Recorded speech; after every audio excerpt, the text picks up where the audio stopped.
ایک شخص حضرت علی کی خدمت میں حاضر ہوا اور کہنے لگا، یا علی، انسان زندگی میں ذلیل کیوں ہوتا ہے؟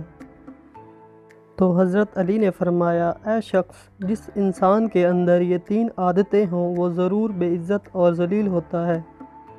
پہلی عادت، جو فضول خرچ کرتا ہو۔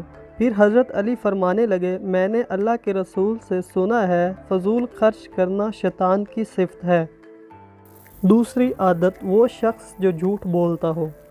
پھر حضرت علی فرمانے لگے، میں نے اللہ کے رسول صلی اللہ علیہ وسلم سے سنا ہے کہ جو شخص جھوٹ بولتا ہے وہ اللہ کی مخلوق کے سامنے دن بدن ذلیل ہوتا جاتا ہے۔ تیسری عادت، وہ شخص جو غصہ کرتا ہو۔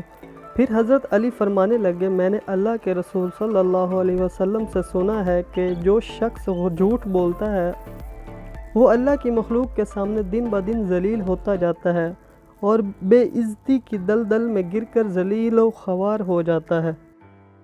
جس طرح چھوٹے چھوٹے سوراخ بند کمرے میں سورج کے طلوع ہونے کا پتہ دیتے ہیں، اسی طرح چھوٹی چھوٹی باتیں انسان کا کردار نمایاں کرتی ہیں۔